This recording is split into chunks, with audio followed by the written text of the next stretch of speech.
we're not machines, and your consumers can't behave like machines. Like we talked about with the Gucci story, they are and they will forever be humans, and we are motivated by people. There's something called mirror neurons, which is all about how we relate to other people, and we literally form synapses in our brain when something touches us emotionally. And so being able to wrap those ideas and those strategies in stories that have an emotional component and really touch people and communicate with them and their values, and to be able to do that across culture involves layers and layers and layers of subjectivity, risk-taking, and creativity. Welcome to How I Made It in Marketing from Marketing Sherpa. We scour pitches from hundreds of creative leaders and uncover specific examples. Not just trending ideas or buzzword-laden schmaltz. Real-world examples to help you transform yourself as a marketer. Now, here's your host, the Senior Director of Content and Marketing at Marketing Sherpa, Daniel Burstein, to tell you about today's guest. Data everywhere, but not a drop of insight. Excuse my remixing of Samuel Taylor Coleridge, but doesn't it feel that way when steering at a dashboard sometimes? We have so much data. And frankly, our competitors probably have a lot of the same data. But can we turn those numbers into real insights to better serve a customer? Here's one way to do it that I read in a recent podcast guest application, but you have to close that laptop first. Walk the market. Here to share the story behind that lesson, along with many more lessons from honing this craft we call marketing, is Catherine Melchior-Ray, faculty member and lecturer at the University of California, Berkeley Haas School of Business, and author of the book, Brand Global, Adapt Local, How to Build Brand Values Across Cultures. Thank you for joining me today, Catherine. Thank you, Daniel. I'm so excited to be here. All right, well, there's that global branding in the title of the book. And when I went through your LinkedIn and your resume, I could say you have lived that. So let me tell the audience some of the roles that you have filled in your career. Catherine started as a marketing manager, TV producer, and reporter at Fuji Sankei Communications, Japan's largest media group. She was women's footwear general manager at Nike, vice president of global marketing at Fashionable, part of Nordstrom, vice president of marketing communications for Louis Vuitton Japan, executive director for strategic planning for Gucci in Japan, Tommy Hilfiger's vice president of marketing, vice president of global luxury brands at Hyatt Hotels, CMO and SVP at Shiseido, CMO of Babbel, and for the past 4 years at Berkeley. Berkeley Haas ranked number 8 among U.S. business schools in the 2025 Financial Times Global MBA ranking. And during her career, Catherine managed teams of up to 150 and reported directly to CEOs in Germany, France, Japan, and the U.S. Catherine, there's a lot there. We're going to learn a lot in this episode, but let's start with today. What is your day like as a lecturer and faculty member? Well, I love teaching because I get to impart ideas, knowledge, and experience to the next generation. So my classes at Berkeley are probably 40 international students. So I actually recently wrote an op-ed about the way that international students benefit not only themselves, but their peers and local businesses, because they help us understand other perspectives. And it's in working together between all of the students, because I have students from India, China, Taiwan, Brazil, Europe, America. It's hearing their stories and my basically helping extract those stories and give meaning and comparison to those stories that I think we all learned so much. Yeah, and we all operate in a global economy now. Marketing Sherpa has readers and listeners the world over. So this is going to be really interesting to learn about what you've learned from your global students, but also living all over the world and leading businesses. So let's start early in your career. One of your key lessons you said was nurture your curiosity. How did you learn this lesson? It's one of those things, you can't help it. If it's in you, you just have that ability. I think I was curious about different cultures actually in high school. So I grew up in San Francisco, and San Francisco is an area where there was Russian Hill. And we went to Little Italy for the best espresso, and we went to the Mission for burritos. I mean, I'm kidding you not. Like we celebrated Chinese New Year just as much as we celebrated American New Year by going to the Empress of China. I remember it was at the top of a skyscraper in Chinatown, and we always look forward to having Peking duck there. So I think I was always curious about these different neighborhoods as a kid, and then when I got to college, I was taking a class on World War II, and the teacher spoke about how the Japanese started Pearl Harbor as a reaction to America and their feeling of a cultural insecurity. That was going to be the only way that they and that was going to be how they could basically knock out America. And I was like, oh my God, I've been to Pearl Harbor, right? It's incredible what they did, but to think that that would actually knock out this huge country that was already involved in a war in Europe. And I was like, what is it? How can an entire culture have a feeling of insecurity? It just didn't make sense to me. So that led me on this quest to understand that psyche. So I took a class on Japanese history and art and architecture. And that's where then I discovered a whole nother sort of slippery slope of Japanese no kyogen, which is a form of a Japanese art form. Many people know of kabuki, which is very demonstrative, loud, and colorful, but no is actually the opposite. It's very simple. It's so simple that it seemed to me to be modern, and it's an ancient theater. So I was like, how can something so old, like thousands of years old, seem so modern? It was like modern art in movement. You know how nowadays you go to the museum and they have video and movement and dance, and that's kind of modern art installations. And here's this really old art form that actually looked modern. So I was like, wow, it's kind of bending the continuum that old becomes new again. And so that just led me onto this quest to learn more about the Japanese culture. Well, let's talk about your time in Japan, and specifically Louis Vuitton. So I think it's interesting how some of these things earlier in our life then lead to what are essentially brand campaigns. Can you take us into, I know you led a brand campaign with Annie Leibovitz that appealed to Paris and the art of travel that was appealing to the Japanese market. How did this nurturing your curiosity help you come up or work on that campaign with Annie Leibovitz, and what did you ultimately do with it? Yeah. Okay. So I've lived in Japan 3 different times. Which weirdly enough is under 3 different emperors, but that's a whole nother story. So I was living in France when I met Yves Carcel, the CEO of Louis Vuitton. And when he found out I spoke Japanese in addition to French, he just said, oh my God, you need to go to Japan, not to France, not to Paris, for the job that I was interviewing you for. And I was like, no, I live in France and my children are going to French schools and I'm going to stay in France. And he said, no. Japan is our largest, most profitable market, and the numbers are not coming in the way they needed to. And I need you to go to and move your entire family from France to Japan. So, it was kind of one of those decisions of like, well, gosh, if you're going to go to Japan, you might as well work for Louis Vuitton because it was by far and away the number one global luxury brand. And if you're going to work for Louis Vuitton, you really should go to Japan because it's their largest, most profitable market.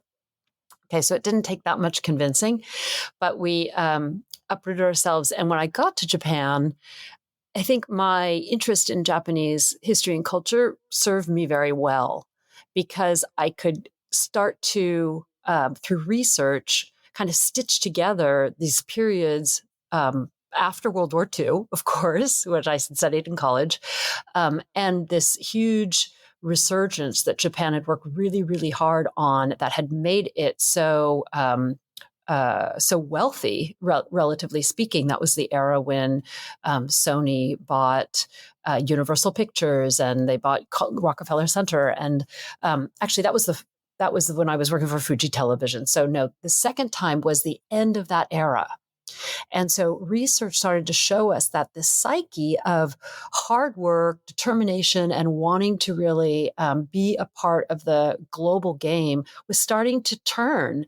And consumers were kind of going, you know what? Everyone has the same luxury bag. I don't really want to have the same monogram on my bag that everyone else has. Whereas previous to that, Japan was a country where, you put a logo on it and it will sell.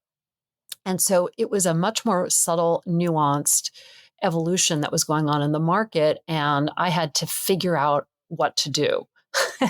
So so I was the only American. My team was all Japanese. And obviously the headquarters was all French. My CEO was Japanese. And we had to pore over this research to try to understand what was hiding in plain sight. And this is why I actually love research, because research will tell you a certain information, but it doesn't really read between the lines. I actually brought my knowledge of Japanese history and this kind of cultural awareness, ethnocentrism, insecurity to be able to understand that this adoration of luxury was changing. And we needed to get beneath that. And I could kind of understand it because I was a Westerner. So I didn't have that post-war catch-up mentality that had existed before. I was kind of in that next phase that Japan was coming to. And so I realized what was happening then. So that's what was going on in research. Then you look at your business and you say, okay, what's going on in our business? Well, our iconic bags, our Speedy, our Keep All, the bags that have been selling for decades were not selling the way they used to. And I did customer research and we showed consumers our latest advertising that had models in them. And they didn't know who these models were. They meant nothing to them. They're like, okay, who cares? It's just another Western model. And I realized that we were out of balance. That we'd gotten too fashionable. We'd lost our tradition. We'd lost our iconic. And when you lose the value of your iconic products, you're losing your bread and butter. It's really very dangerous for a large brand. And it actually is what led me to create a concept that I call the brand fulcrum. And I call it that because I realized any strong brand has seemingly opposite, but importantly complementary values that it has to work on simultaneously. If you're only classic and you only talk about your history, you're kind of dull. At the end of the day, the thing never changes. If you're on the opposite side of this teeter-totter and you're very innovative, but you're also always catching the latest trend, you're only as good as your latest trend hits the market. So it's really having to use both ends of this fulcrum and making sure that your brand stays in the same place. So if you're too classic or conservative, you're dull. And if you're too trendy and innovative, then you don't have the value of your classics to be able to sustain the business over the long term. So I realized that what we needed to do in Japan was we had to reinvest in our history and in our storytelling about our classics. And so I started to call attention to this in Paris. In Tokyo, we realized it. My CEO understood exactly what I was saying, and he agreed with me. And so we started to get Paris on our side, talking about how the future, because Japan has always been considered kind of the pinnacle of luxury and at the far end of where luxury is going. And so if they are starting to move away from the easy logoed products, then the rest of the world may follow suit, and that we really needed to re-anchor our history. Antoine Arnaud had just come into the creative side of the brand, and he was actually very open-minded, and he listened to this. And so we talked about it, but they weren't ready to do it yet. So we faced an option of, are we going to do our own campaign in Japan? Okay, that would be getting beheaded like they did to Marie Antoinette, and I didn't really want to have that happen. So I learned to bide my time a little bit, but over about a year or so with more research, people started to realize that this was actually a global need. And so that led to the global campaign card, the Art of Travel. That, I mean, we could not have done such an incredible campaign by ourselves, even though Japan was such a powerful market for the brand. But led by Antoine and the Paris team, they hired Annie Leibovitz, and it was this beautiful re-envisioning of these campaigns that Louis Vuitton has done over the years and over the decades of the art of travel. And it's where we started to talk again about how travel as a concept, not just literally going from one place to another, but of the kinds of journey that we take in our lives. So we actually showcased Gorbachev it's a famous scene of Gorbachev in the back of a car, and he's reading the newspaper, and he has a Louis Vuitton suitcase. Or we did, at the time, Andre Agassi and Steffi Graf were just getting together. And so we sort of talked, we had a scene with the two of them, nothing about them on the tennis courts, but it was about their love affair of two people who've really fought their way to find not only success in their lives, but success in their love. So there were a lot of celebrities that we put in these scenes, and it was just so much more meaningful to the brand and to our audience than a model carrying the latest bag. Yeah, and so when you're talking about culture and understanding kind of the latest zeitgeist, it seems like also understanding what happened before is essential. You mentioned another lesson: history is not just for school. So how did you learn this? Yeah, I actually, it's the kind of thing that you push back against that you end up embracing. My parents loved history, and they had all these huge nonfiction books on the coffee table. I was like, ugh, it's like so heavy. I just want the fashion magazines. Whereas I learned finally, I had a history teacher in high school who helped us understand that history is not just about memorizing facts, but history is really teaching us to notice or even narrate eventually context, that trends and values, beliefs are all the ways that change happens in a society. You have to learn to see those patterns and those threads because they're emerging over time. Change in culture doesn't happen overnight unless there's obviously a calamity like COVID, which then, you see the change happens. But even then, right, it took us a while to adapt and change. And we're just now really coming out of COVID with new behaviors that are not going back at all. But most change in cultures happens over time. And it's about being able to perceive those threads over time. And then often there's some kind of an event that turns them into some intertwined crisis. At least that's how major change happens in terms of like wartime history. I studied wartime history. I was an American history major, and it just seemed like those were times of major change and crisis, and they were so much to learn about. Unfortunately, America has lots of wars to study, so I had a lot of content there.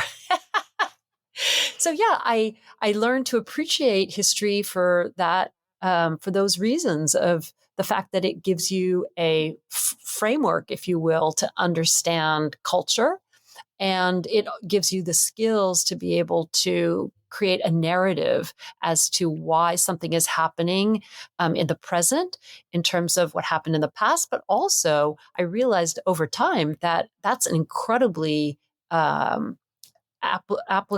that's incredibly applicable to marketing. So often people say to me, "Oh, wow, how did you get to be a CMO of two different industries in two different countries? And did you study communication?" I said, "No, I studied history." And I love this notion that history, which I think, especially today when we're so focused on STEM and science, which is very important to your point about data, the history actually helps give us a complementary skill to learn to be able to see through around the data and to build the narrative that is so critical for it to make sense to us as humans. Well, and I loved history too, because it's really just all stories, which is the same thing we do as marketers. So let's give the audience a bit of a specific example. So we've all taken history in high school in some level, I assume. You specifically mentioned your senior year in high school, you took modern European history from Steve Henriksen. And then you also mentioned in your time working with Gucci, you had to refocus the brand. And I would imagine modern European history would help you refocus the Gucci brand, at least having some understanding. So I wonder, can you give us a through line from modern European history in high school to rebranding or whatever you did there with Gucci? Yeah, well, I think modern European history helped me understand the power of history. I grew up in San Francisco, as I said, and I was surrounded by brands that represented history. I mean, my first jeans were Levi's.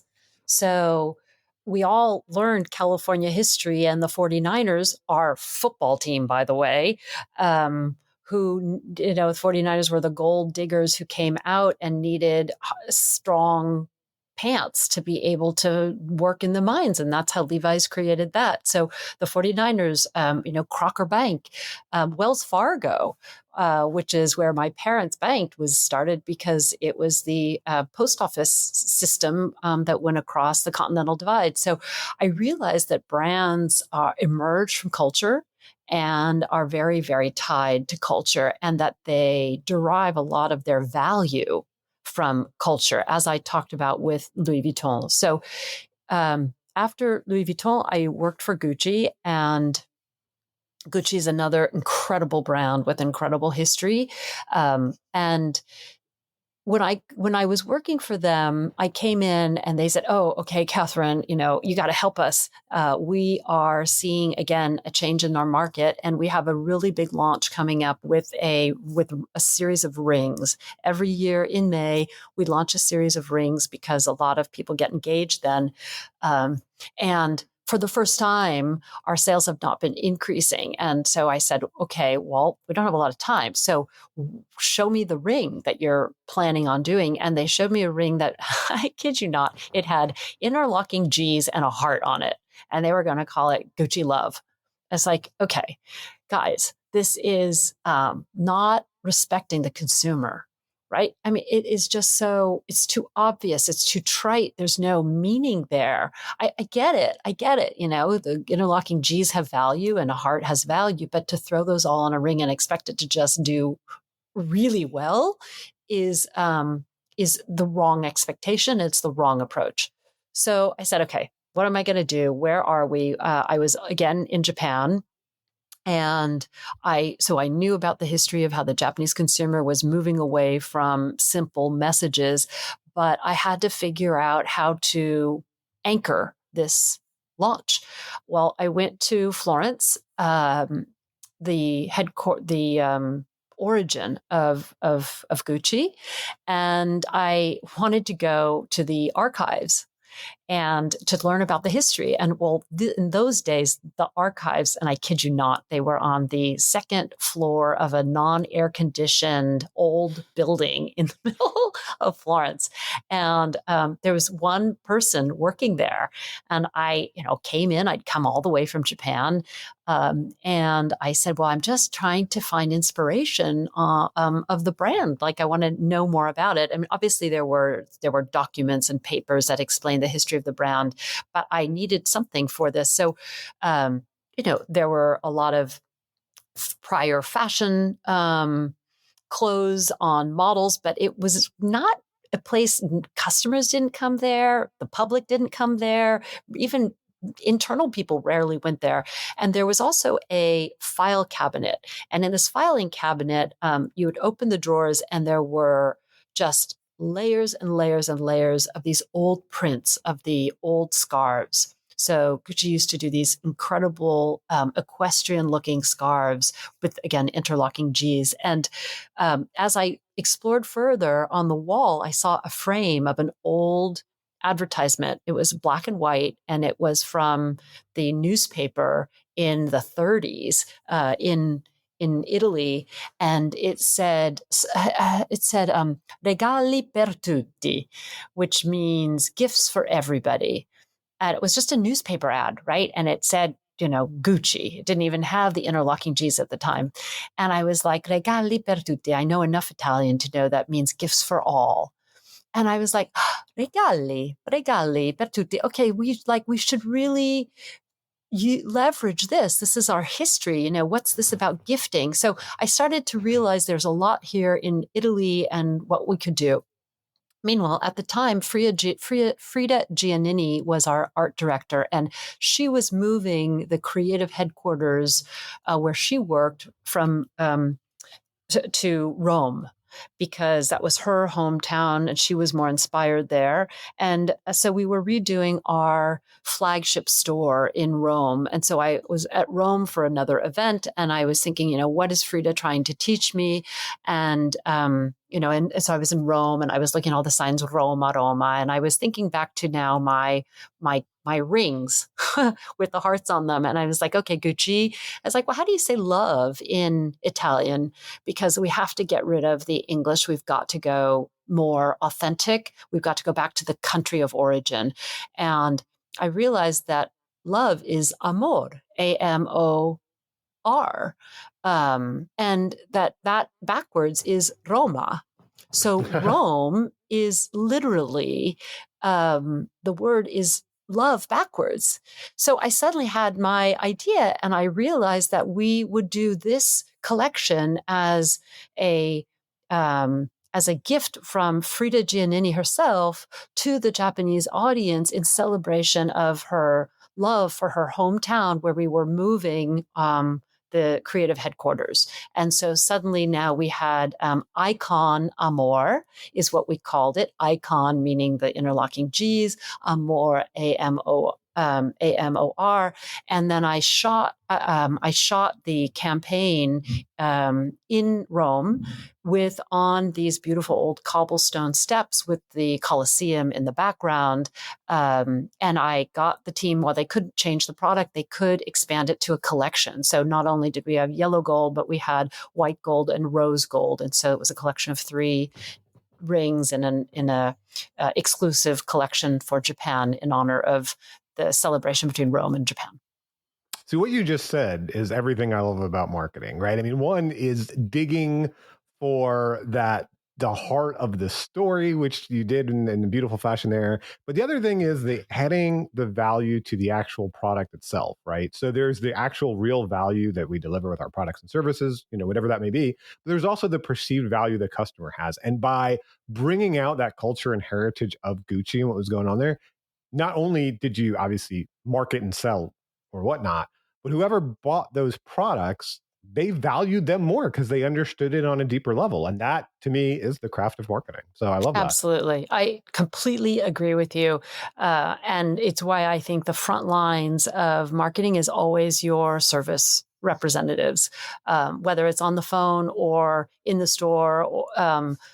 And the more that we recognize that these people are delivering the brand through conversation, the more you can leverage that incredible resource that they have, because they're literally connecting with your audience.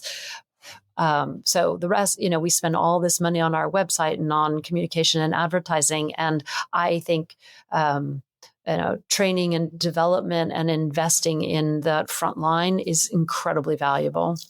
Every customer touch point is a thing of value. And learning from those people and learning from all those around us. And one of the things, another key lesson you said is prioritize relationships. So how did you learn this lesson to prioritize relationships?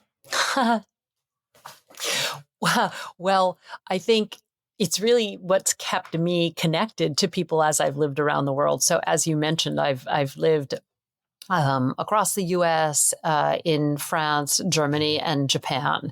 And my network has really anchored me. First of all, I think they've helped me find jobs. And when I think about the different jobs that I've had, most of them have, if not all of them, have come through people I knew. And if that sounds like, okay, I happen to have a great network, it's not that. It's that I would work with various people and I would, yes, get my work done, but also it's about how you get your work done and how you connect with other people in order to get your work done. And when you value people, that value keeps giving, even if one of you leaves the company. People remember that. And so, as happens, people go from one company to another and they will see each other once again in another company or not. But if you need something, often you can go back to someone who's no longer even in your company or even in the country, the same country. But if you help them, they'll try to help you. So I've learned that that's extremely important. Now, what's kind of funny about this is that I really prioritize relationships to the point of sometimes I've thought it was my detriment, because if you lose a job, I'm crushed. And in marketing, the average time frame of a CMO is I think 18 months, something like that. So you can't take it personally, but I would. And it was only when I started teaching MBA students about culture and in global marketing that I realized something about myself. So when there's a Austrian anthropologist and business writer called Gerd Hofstede, who studied cultures, and he did the 6 dimensions of culture. And he realized that you can place cultures across these different places across these 6 dimensions. There's no right or wrong. But there are ranges across these different ones, and they could be how hierarchical is a culture versus how egalitarian is it. And one of those is called, is the culture very transactional or is it very relational? And when I plotted myself in one of these assessments to understand, so if you look at Americans in general, they are very egalitarian, they are very transactional.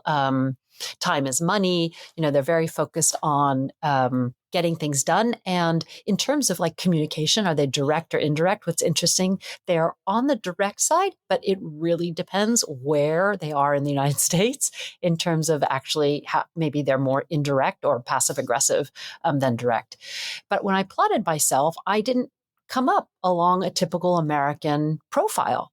I'm like, well, that's kind of strange. So then I said, okay, well, I've spent a lot of time in Japan. I'm going to plot Japan. And so Japan was almost on an opposite kind of a curve than the US. And on the transactional versus relational, I actually matched up with Japan. That's a consensus-driven culture. So very, very aware of others wanting to make decisions through consensus. I'm not really always consensus driven, but I'm closer to that than I was to America.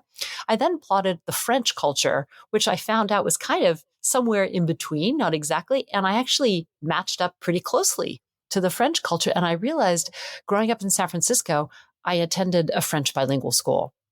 So that school really affects us much more than we think, and that perhaps my own personality and expectations for communication and how to work with others was actually learned a lot in the school. But I learned that in terms of my priority of relationships, America is the most transactional culture in the world. People say, okay, I'm going to come in so we can get this deal done. And they're like, I'm going to land at the airport. I can be there at an hour. Hopefully I can get a flight out that night. Now, if you go to another culture where you're hoping to do a deal, they would probably not understand even what you're saying. I always recommend to people, if you're going to another culture to have a business discussion or negotiation or try to do a deal, fly in the night before. Go in the night before, have a meal, get to know people. Other cultures are all more relational than America. And it's hard for Americans to really understand what that means, but they feel like, we're not going to do a deal with someone we don't know. And Americans are going to be, I don't really want to waste my time. We'll just have it all in a contract. Whereas in a lot of other cultures, the contract is the last part that comes. And honestly, they kind of expect you, if you have a relationship, to go beyond the contract. Yeah. I was interviewing a French executive and we were talking about, I forgot how he learned some lessons from a customer and stuff, and kind of stopped and he said, try to explain, like, look, we're at a conference. And so when you're at a conference with your customer, like, you eat with them for hours, like you take them out to eat for hours, and you spend a lot of time with them, and these things come up. And it's just, like you said, kind of a natural difference in how we act. But when we talk about these prioritizing relationships and the difference between transactional and some of these things, the relationships you have that I'm the most interested in, I think our audience might be as well, as with CEOs. And so I wonder what you learned from your time time in these different cultures and also just in your time in business on how to build those relationships with CEOs of different cultures? Gosh, I could write a whole nother book on that topic. I think, I can't really say it's one thing or another. You've got to learn to understand the other person's expectations. So it really comes back to the higher calling of having a global mindset. And the most important part of a global mindset is an open mind. So you have to be able to come in with an open mind to try to see the things that you can't really understand. Because you might think, like I said, transactional or relational. I mean, who talks about that? Who says, oh, I'm transactional? Like, oh, I just want to get the job done. And just because I'm American doesn't mean that I'm transactional, right? So you can't really project how a person is going to want to work with you. So I think the key thing is to try to be explicit. One of the ideas that I love and that I teach and that I wrote in my book is the notion of culture as an iceberg. I don't know if you've ever heard this, but as soon as I say it, it seems to make sense to a lot of people, right? The thing you see is the top, and that's the language, the dress, the food, the movies, all the things that we think about when we think about culture. But it's really, really, really important to remember that all of those things we see are infused with things you can't see, silent expectations, expectations of gender norms, concerns about timeliness. What on time means something different in different cultures.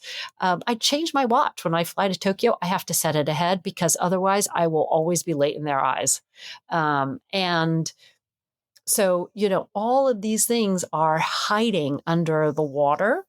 And so what I try to tell people in working across cultures is you have to lower the waterline. You've got to learn to expose these silent expectations, hidden assumptions, so that everyone is working on shared and explicit ideas. And I have an example of that. I like to say, like, what are the two most important words in French? Merci beaucoup. Yeah, and I think you took French, so that's kind of two, but they're not the most important. They are important. And so it's not really what you think it will be. Most people say, okay, merci, or they say s'il vous plaît, which means please, but that's more than two. So one of the ideas is that it is bonjour, hello, but it's not just bonjour. What's the second one? It's bonjour, monsieur, or bonjour, madame. And the reason I say that is because you need to acknowledge somewhat. Greetings are very important in a lot of cultures. You need to not only greet them, but you need to acknowledge them. So when you are, whether you're in buying a newspaper on the or a book on the side, or you have a worker coming into your house, you can't just say bonjour. You say bonjour, monsieur, or bonjour, madame. And what it does is it like opens doors to a relationship.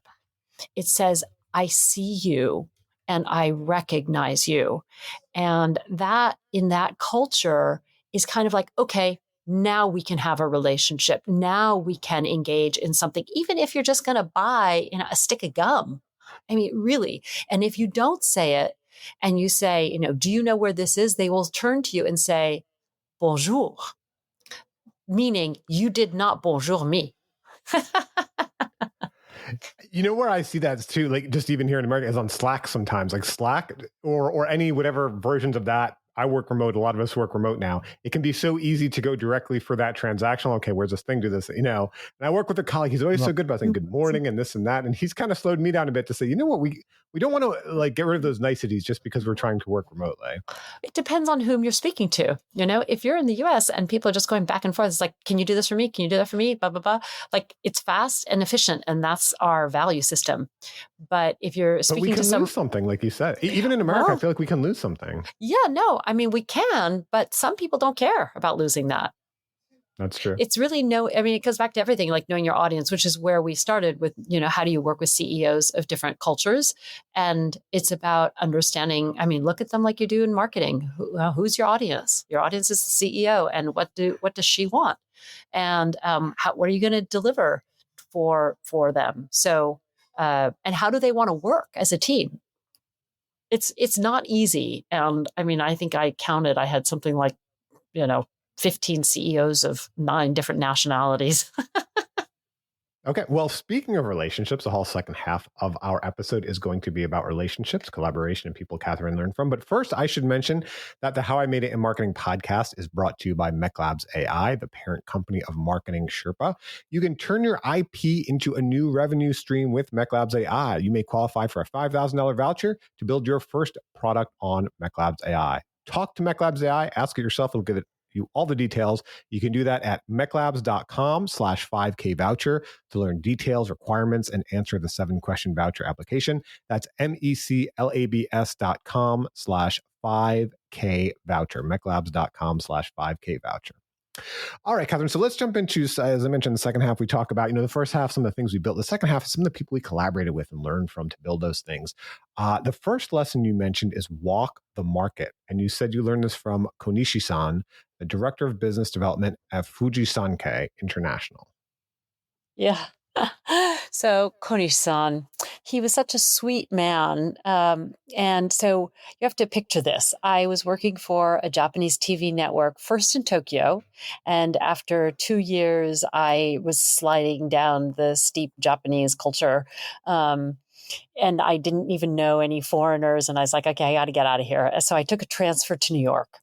And instead, I got to continue working on Japanese television shows, but I got to do it from New York City. So when I would walk into our 53rd Street office, the elevators would open, and then I would just shift into Japanese, and it's like "Ohayo gozaimasu," which is like hello to everybody, and you just go. It's just Japanese all day long, and we had an open office system where the manager would sit at the end, and all the desks are kind of lined up next to them in order of hierarchy. So Konishi-san was my first boss.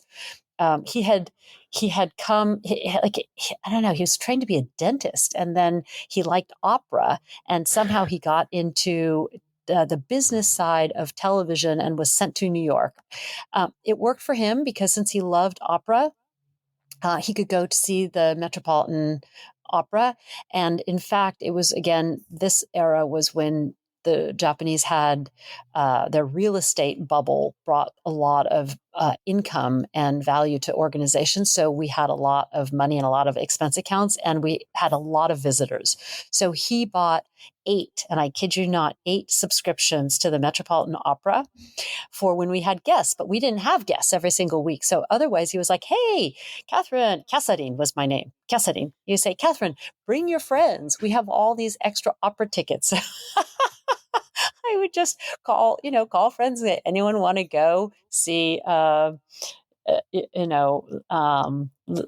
Pavarotti in the opera tonight? So it was a very, very fun time. And lovely Konishi-san would tell me, my job at the time was finding stories to report back to Japanese television. They wanted to know what was going on in New York, and what were the trends, and what was happening. And so we bought trend reports. We got those, and I read those, and it was kind of a lot of stuff to get through. It wasn't giving me a sense of the pulse of the market. And he said, walk the market, get outside, get out of your office, go window shopping, see what trends are being shown, see what people are wearing, see how they're talking, see if they're taking taxis or riding bikes, like really go out and see what's going on. And that advice has really served me well over the years. I find that, don't get me wrong, reports are really helpful. I've used them and I've talked about them earlier in the podcast. But someone else is framing the report. It's through someone else's eyes. And if you learn to observe and try to see the things that other people may not see, you can spot ideas. And that to me is where the magic happens. It's really being able to spot things that other people aren't seeing and be able to recognize how to turn that into something else. I mean, I'll give you an example. When I was at Nike, I ran women's footwear for the US, and were we were finally, for the first time, creating a women's insole. I kid you not. In the day, women's footwear was seen as an afterthought, and then it was the day of quote unquote shrink it and pink it. Yeah, that was what I'm not kidding. That is what Nike did for women's shoes. And yet we realized that women had twice as many knee injuries in sports, ACLs. And I know because I've had one. Ooh. So I played varsity volleyball in college, and I had an ACL and an MCL repair. And we learned it's because of something called the Q angle, which is women have wider hips. Those wider hips put a disproportionate pressure on the outside of their knee, which can be corrected with a balanced insole. If you help oppose that pressure, you can help balance that so that the knee is not under so much pressure. So we had created this new insole, and I wanted to see what our target audience thought. So I went with we had a Duke shoe. It was a cool looking shoe. And I brought it to some high school basketball girls. And we went and talked to them outside of New York City. And I said, well, tell me about the sneakers you wear. And they're like, well, on the court, we always wear Nike. And I said, okay, that's nice. Great. Why? They said, oh, because it's the best. It has the best technical support. We don't think we're going to break our ankle. We can rebound, all of that. And I said, but what do you mean by on the court? And they said, well, yeah, on the court. And I said, well, what do you wear in the morning? They're like, oh, yeah, we wouldn't wear our Nikes. Well, why not? So they said, yeah, we wear Audi. They've got much better colors. They're much cooler to wear. Okay, that was really hard to hear. So I said, okay, well, I understand. I want to show you something. So I pulled out my shoe, my brand new shoe, and I showed it to them. And I showed it to them like you see today in shoe walls, right? It's on the side. And if you go to Nike campus and you go to any shoe designer's office, they often have huge posters of cars because that's what inspires them. They're always thinking about, okay, this is a really cool Porsche. Look at how dynamic it is. I want to make my shoe the same aerodynamic approach and color. And they could do more with the shoe than you can with a car. So in terms of design and creativity. So I showed it to them that way. And I said, what do you think about it? Because that's how we looked at it at Nike around the table. And this girl said, hey, yeah, give it to me. So I gave her the shoe. They were just kind of looking at it, no comment, nothing yet. And she took the shoe, she stood up, and she put the shoe on the ground and proceeded to look at it from above. And I was like, oh my God, we have a problem. And I realized that women in that day of the shrink it and pink it were buying their shoes more so at department stores and at other kinds of stores where they're sold not on the wall from the side, but in round tables in pairs where they're looking at them from top down. So most of women's shoes are sold that way. And so women were looking at shoes that way, even sports shoes.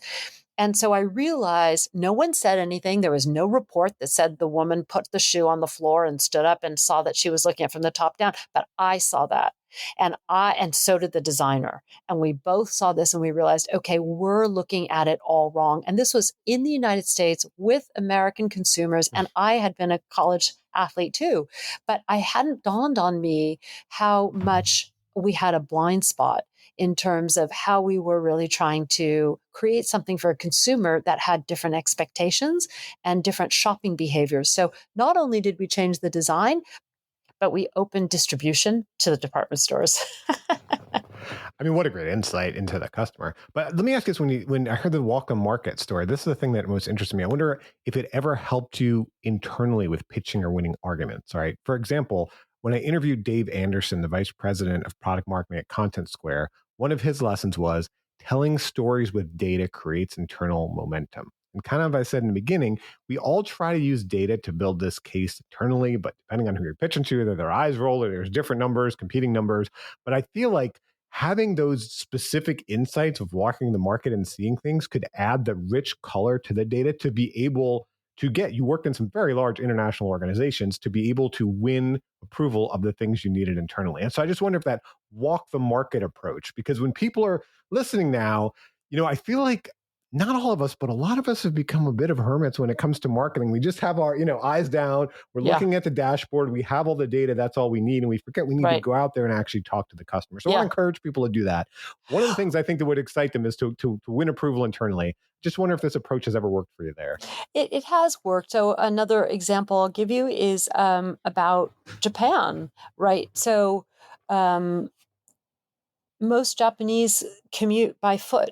And, or like in New York, there's a good public transportation system. So they do that.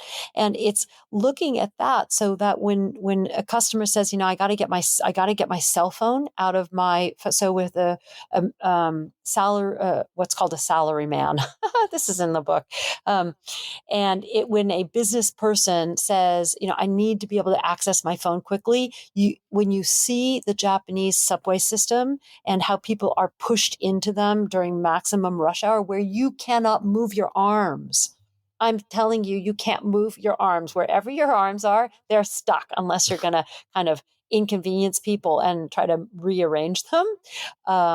And any of your listeners who've been in Japan during rush hour know what I'm talking about. So when you realize that and you say, and you understand the pressure that people feel if there's a sales call to get their phone, you realize what they're up against. Whereas otherwise, like you can think, oh, your bag is next to you in the car, or, it's on your desk, or it's below at your feet. Like, it's not that hard. To really understand the context of what people are talking about is where it's really helpful to be able to know their lifestyle and get that framing of the information that puts meat on the bones. We need to know our customers well, of course, but here's another person we should know: the founder.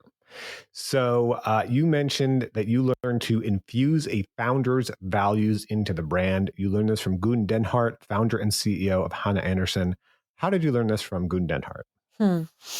Well, after working for Fuji TV in New York, I actually had my first child there, and they followed the letter of the law, giving me 12 weeks of childcare, maternity care. And to go from there to a Swedish founder-inspired childcare company in Portland, Oregon, the change was so radical, it nearly gave me whiplash. So rather than focusing on formality and hierarchy, she was a great finance person, and she focused on humility and empathy and understanding her customer. So the customer it was a children's clothing company. So the customer was a mom. And so of course she wanted to treat her employees as who are moms in the same way she'd treat her customers, which great empathy, respect, and flexibility. They all wanted flexibility. So I had my second child working for her, and I thought, okay, I got to have 12 weeks. I can have 12 weeks. And she said, no, take as much time as you need.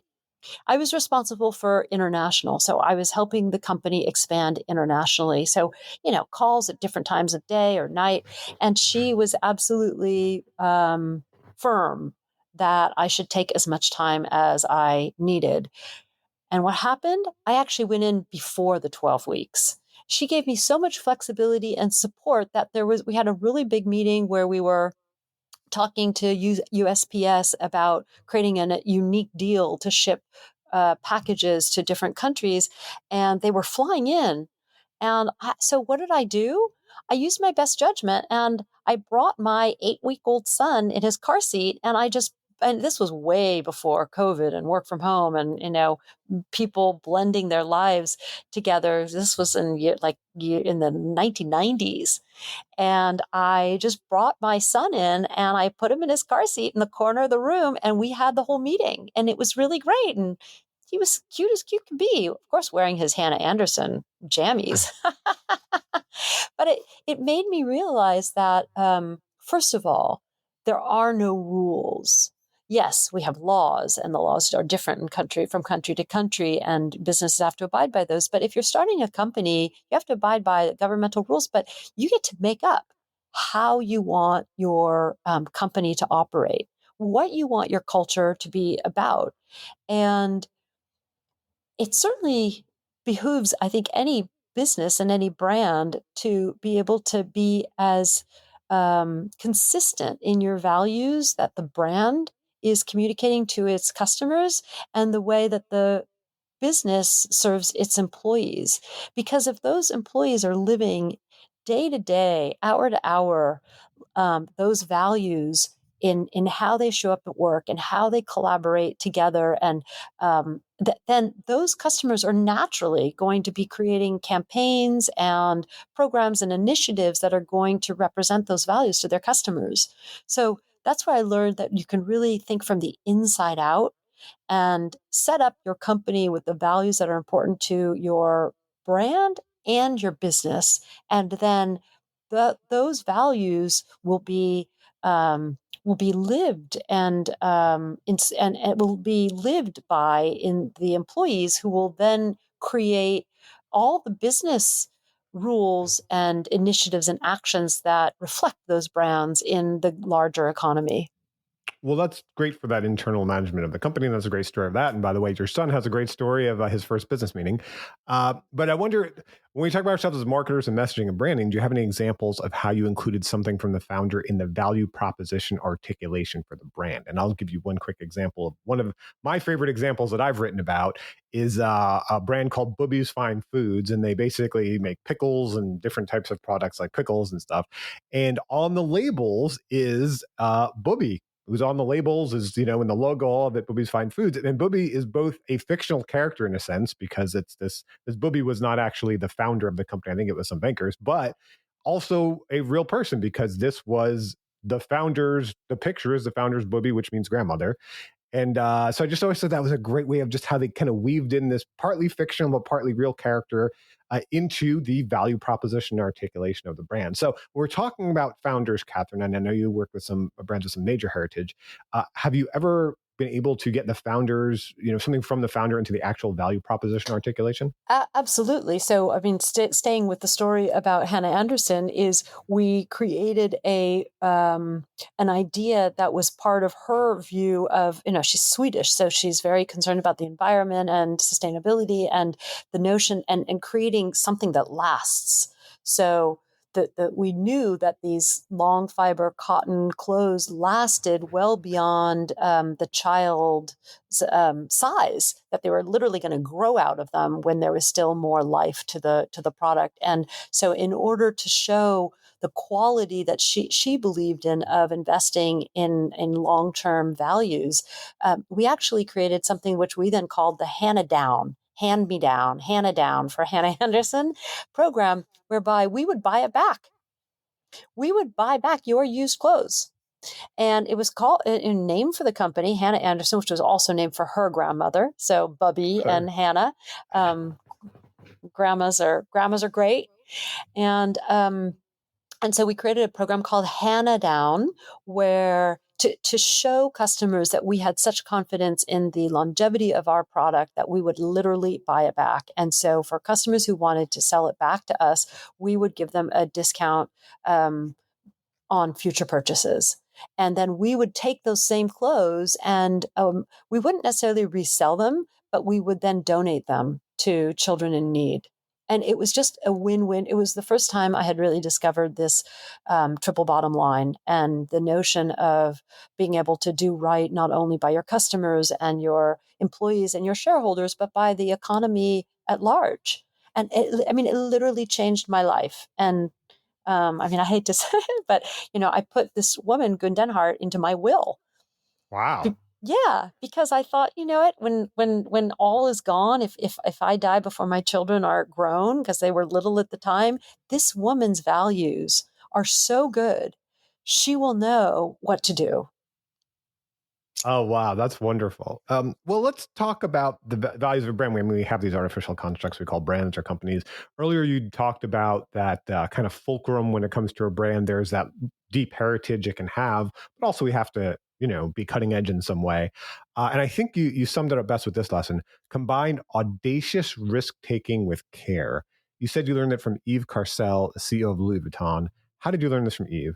Yeah, Yves Carcel was such an amazing businessman, and I had the great pleasure to be able to work from him. I told you early on that I met him for an interview in Paris for a job in Paris, but when he understood my passion for and competence in Japanese, he changed the game on me.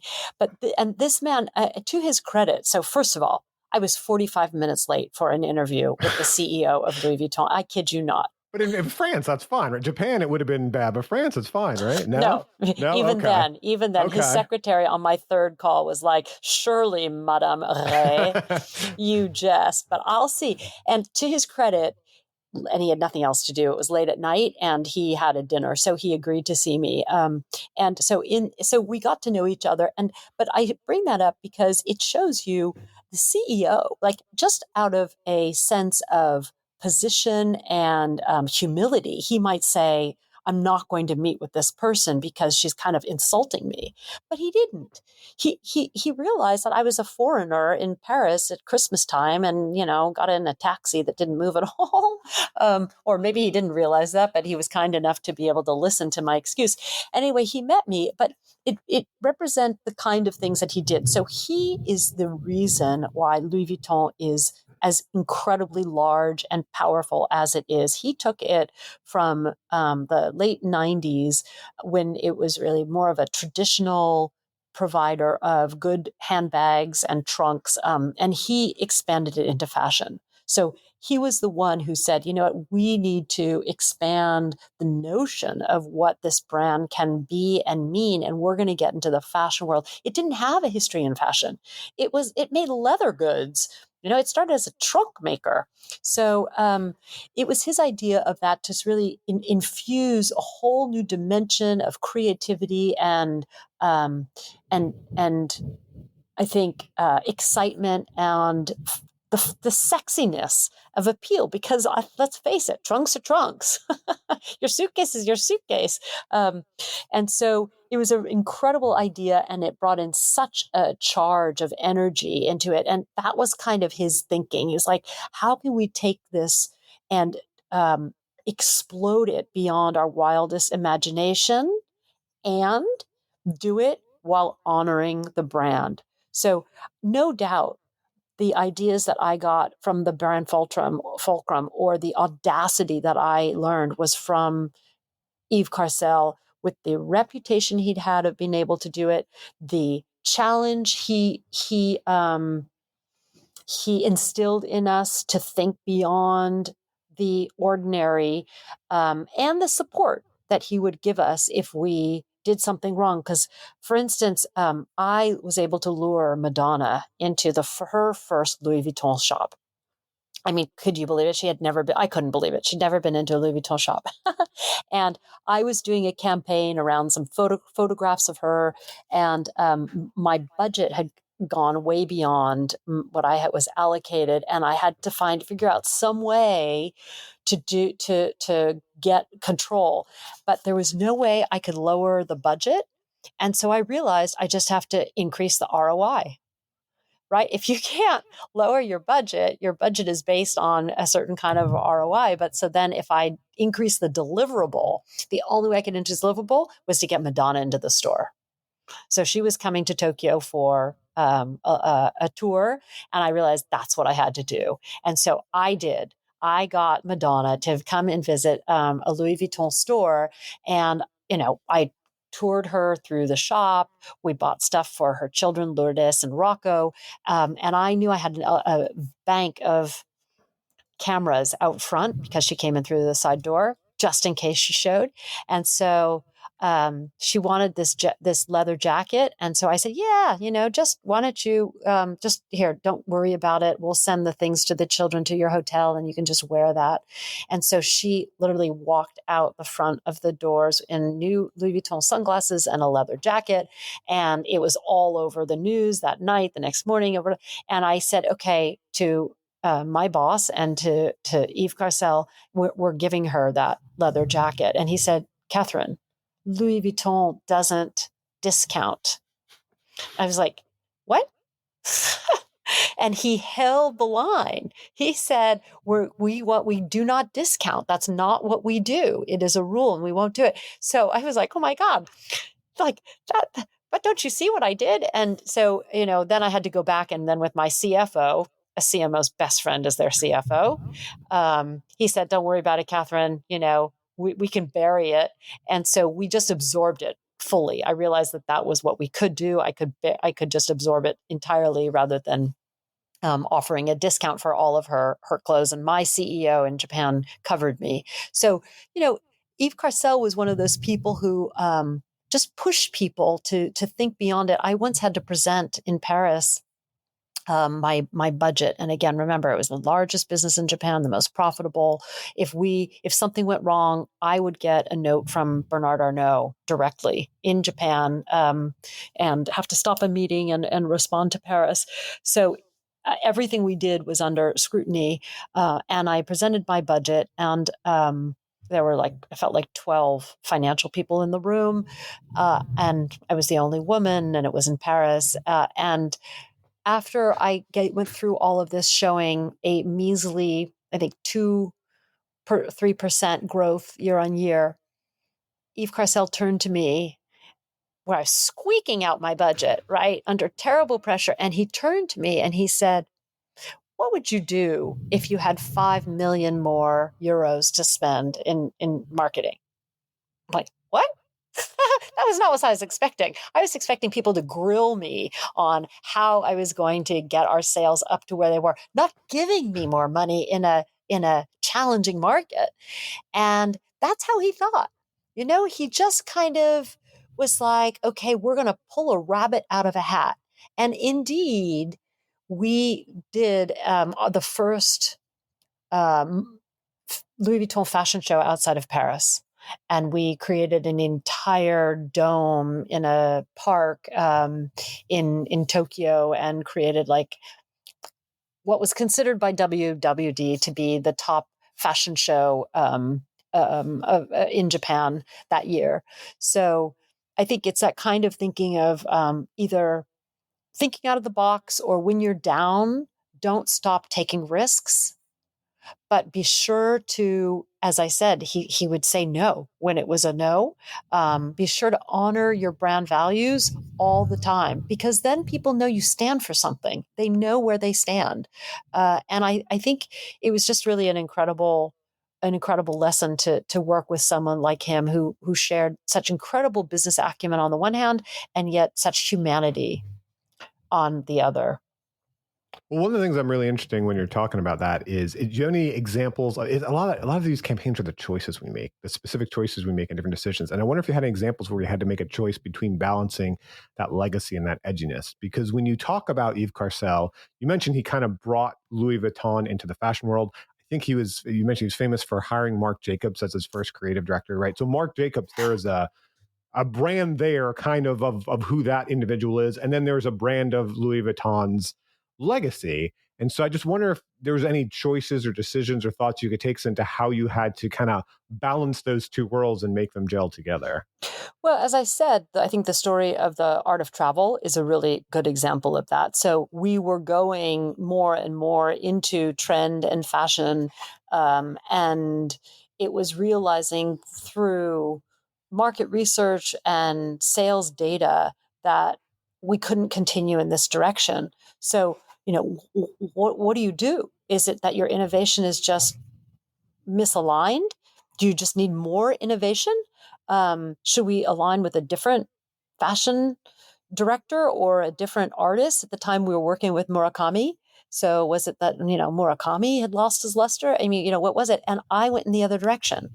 I realized that we needed to balance it wasn't a question of innovation on the trend side. It was about r- creating new excitement around our long-lasting values. So I think that's an example of kind of saying, okay, I have all these tools in my toolkit. Which one do I want to use now? And there are no answers for this, right? Everyone and all these people might have different opinions. Research might lead you in certain directions or certain other directions, but as we talked about with history, when you learn how to craft the narrative, you can learn how to choose the data you want for the argument that you want. But on the other hand, you have to also stay open-minded enough that you don't create subjective viewpoints and misread the opportunity that might be sitting in front of you. So that's why marketing is so fun, because there are so many opportunities and there's so much data and ideas out there. It's really being able to choose the right one at the right time for the right audience in the right market. Well, you mentioned that word toolkit, Catherine, and I wonder if you could sum it all up to us. What is the toolkit that we need as marketers? What are the key qualities of an effective marketer? Well, okay, the tools are always changing. So if I think of AI, that is the latest tool that we're all using. And I like AI. I'm a little concerned about it going forward, because if I look at young people, they don't know how to get somewhere without Google Maps. So I think they have outsourced their geographical, spatial ability. And I think, well, what does that mean for AI and our writing ability? I find it myself too. I just wrote a book, and I find that, I'm losing confidence in my own writing, because they can give it to me and it's not 100%, but it's 80, and I saved 80% of my time. So what is that telling us? What are those choices that we're making? But so tools are always changing. And I think you need to always embrace the tools, because getting in early and testing things gives you an enormous advantage, right? The early mover advantage is huge. But I think stepping back, when I think about what is the most important thing for a marketer, it's really the balance. It's back to a balance, right? And I think it's a left brain and right brain balance. I I was told once when I was young, and now I understand. I was told before I was in CMO, when I was a young marketer, I was told I did some test for a headhunter who was trying to help me find a job. And he had me do this little assessment. And he was like, "Oh my gosh, I've never seen this." And I said, "What?" And he said, "You are absolutely 50-50 left brain, right brain." And I'm like, "Well, what does that mean?" And he said, "Well, that's what marketing is. Marketing is equal parts left brain analysis and right brain creativity." And I think that makes a lot of sense to me, because we have to be able to look at the data with a very objective and analytical brain. And I love data. I mean, you have to love your data. You have to love your budget. You've got to be able to see how to be creative with both of them, but also stay open-minded enough that you're not projecting subjective truths on them. And then on the other hand is the creative side. Then you have to be able to use that magic of how you interpret data and put the meat on the bone, so that we're humans at the end of the day. We're not machines, and your consumers can't behave like machines. Like we talked about with the Gucci story, they are and they will forever be humans, and we are motivated by people. There's something called mirror neurons, which is all about how we relate to other people. And we literally form synapses in our brain when something touches us emotionally. And so being able to wrap those ideas and those strategies in stories that have an emotional component and really touch people and communicate with them and their values, and to be able to do that across culture, involves layers and layers and layers of subjectivity, risk taking, and creativity. Well, thanks for sharing the very human stories from throughout your career, Catherine, what you learned and what we can learn from them. It was very interesting. Thank you. It was really fun to talk about all of this. There's certainly a lot of learning there. There are many, many, many stories from all around the world, and often I would learn through failure, right? I made lots of mistakes over the time. So if I can leverage those to help others learn from them and be able to take them further, that's terrific. Thank you for joining us for How I Made It in Marketing with Daniel Burstein. Now that you've gotten inspiration for transforming yourself as a marketer, get some ideas for your next marketing campaign from Marketing Sherpa's extensive library of free case studies at marketingsherpa.com. That's marketingsherpa.com.